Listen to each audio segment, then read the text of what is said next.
A UN panel of experts found that Saudi Arabia is purposely obstructing the delivery of humanitarian aid into Yemen and called into question its public rationale for a blockade that could push millions into famine.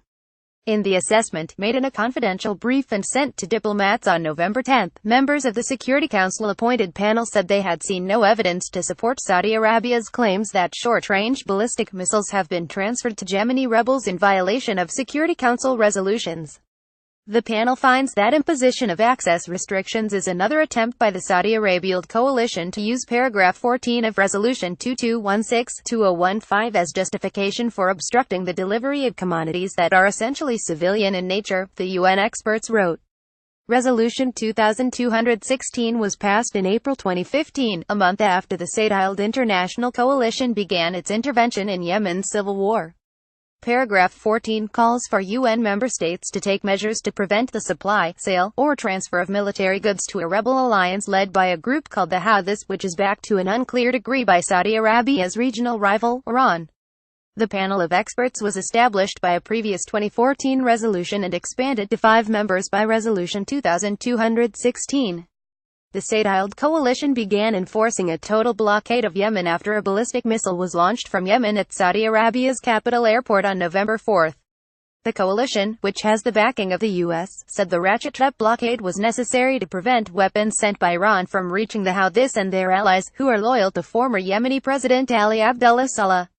After the blockade was put in place November 6, UN humanitarian chief Mark Lowcock told the Security Council that the restrictions on aid to Yemen would result in a famine killing millions of people, the likes of which the world has not seen for many decades.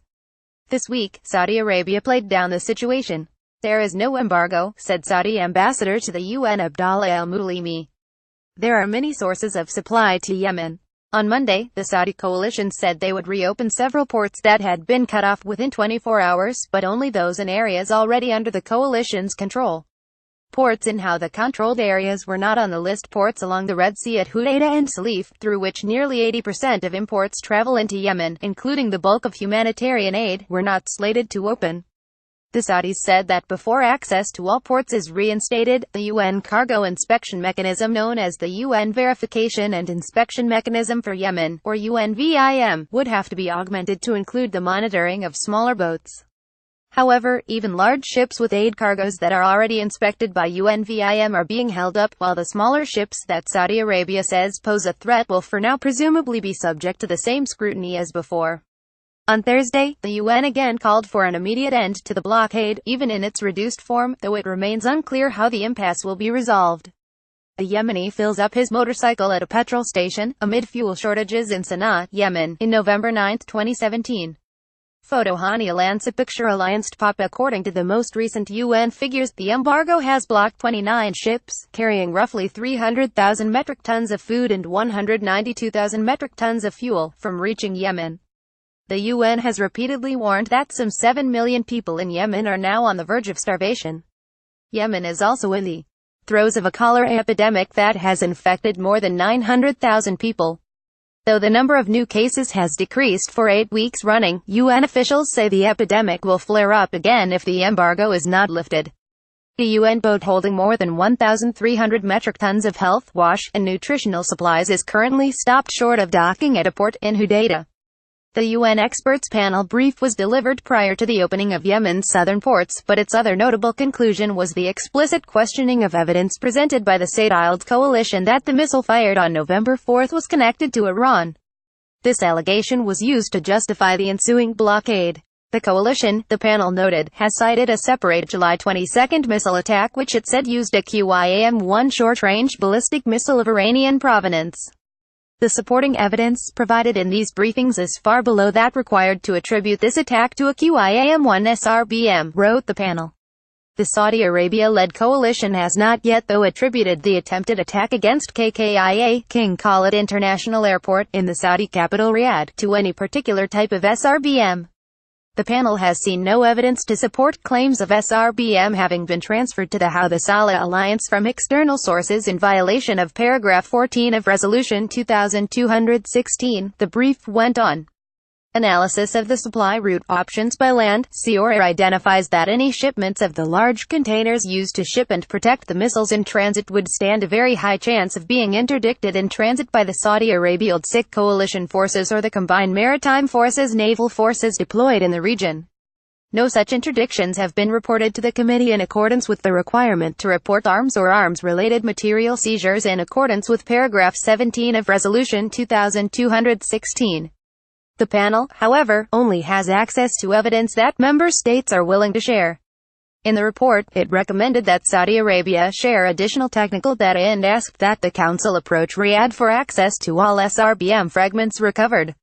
On November 10, Lieutenant Gen. Jeffrey L. Harrigan, the top U.S. Air Force official in the Middle East, also claimed that the missile had Iranian markings but did not provide more evidence. A report in Reuters this August alleged that Iran's Revolutionary Guards were employing a new route in the ocean between Kuwait and Iran to circumvent the arms embargo. The Yemeni military, the panel added, retained existing stockpiles of SCUDB and WA-6 missiles that were not completely destroyed by earlier Saudi airstrikes. The panel cited a Houthi spokesperson who said missiles that had been damaged were subsequently repaired and modified. The panel has not discounted though that Yemen-based foreign missile specialists may be providing advice, the brief cautioned. The panel raised the possibility that missiles may have been altered to extend their range to reach targets farther into Saudi Arabia. Panel members were investigating a shipment of industrial process equipment, which almost certainly originated in the Islamic Republic of Iran, and may be related to the production of the oxidizer used in the liquid bipropellants of SRBM rocket motors. Part of the shipment consisted of corrosion-resistant storage tanks virtually identical to those used to support Scud SRBM operations. The panel of experts also concluded that the Houthi missile attacks were as much to aid their own morale as to inflict losses on Saudi Arabia. The primary purpose of the Houthi Saleh missile force is not to cause substantive military damage to Saudi Arabia, but to directly support a sophisticated strategic media operations campaign, they wrote. A Yemeni man walks past a navigation station at Sana'a International Airport that was destroyed the previous day and Saudi airstrikes on the Yemeni capital on November 15, 2017. Photo Mohammed Hawaisaf BGT Images. Some UN and aid officials that spoke with The Intercept this week said it seemed Yemeni ports in places like Aden had only been closed, and then announced as reopened, as cover for the continued strangulation of what are actually Yemen's most vital points of entry. The UN's Office for the Coordination of Humanitarian Affairs this week underscored the importance of these northern ports. Approximately 71% of the people in need in Yemen, and 82% of all cholera cases as of the 31st of October are located in areas controlled by the authorities in the north part of the country and in close proximity to these ports, the UN office wrote in an alert released Monday. The UN panel of experts has also documented how this obstructing the flow of aid and profiting from the sale of fuel on the black market. In a statement this week, the Saudi government said it would be preparing proposals for the ongoing operation of Hodeida Port and Sana'a Airport, Yemen's primary airport. Since last summer, the airport has only been used for humanitarian flights, with commercial access cut off by the Saudi coalition. The airport is critical to get supplies in, said one Security Council diplomat, who asked for anonymity in order to discuss ongoing council matters. There are a bunch of UNHAS air flights, from the UN's Humanitarian Air Service, that are standing packed waiting to fly in. On Tuesday, the Saudis bombed the airport twice, damaging its communication equipment. 5 months into the Saudi campaign, coalition bombs rendered 4 cranes used to offload cargo at the Hodeida port inoperable. The coalition then refused to let the UN's World Food Programme install temporary replacements, the acquisition of which had been financed by the US up until this month. Hodeida's diminished capacity was already a major cause of shipping delays, in addition to those imposed by the coalition itself. This year, Human Rights Watch reported that, in at least 7 instances between May and September, the coalition arbitrarily diverted or delayed fuel tankers headed for ports under Houthi Saleh control. One of the ships laden with fuel was held up for over 5 months. In February 2016, Saudi officials dispatched letters to both the UN and humanitarian organizations operating in Yemen instructing them to leave areas not under the coalition's control. This would have obstructed aid from reaching most Yemenis. Though Saudi Arabia later walked back the language, humanitarian officials said it had a chilling effect. A month after the notes were sent, in March 2016, the Security Council began to consider drafting a new resolution focused on humanitarian access and protection of civilians in Yemen. With the idea of a new text under consideration, the Saudi ambassador, Moulimi, held a press conference in which he bizarrely relayed that senior UN aid officials had said such intervention was necessary. Later, it emerged that members of the Gulf Cooperation Council held meetings around this time with officials from France, the UK, and the US, the permanent members of the Security Council hailing from Western countries. A resolution headlining humanitarian access never materialized. Last week, the Security Council saw the circulation of a statement about Yemen, drafted by the Saudis and circulated by Egypt, another member of the coalition, that made no reference to the humanitarian situation the Security Council had just been warned was of cataclysmic proportions. This will likely get worse, given the blockage of vaccines outside the country and potential increases in malnutrition as people struggle to feed their families. So we can confidently say that more children will likely die if this continues for much longer, said Samir El-Awari, a senior UN humanitarian official based in Yemen. If UN partners that distribute nutritional assistance cannot resupply over the next month, he said, 80,000 children with severe acute malnutrition are at risk of losing their lives. On other occasions in the course of its war, the Saudi coalition has taken deliberate action that stymied the delivery of humanitarian aid.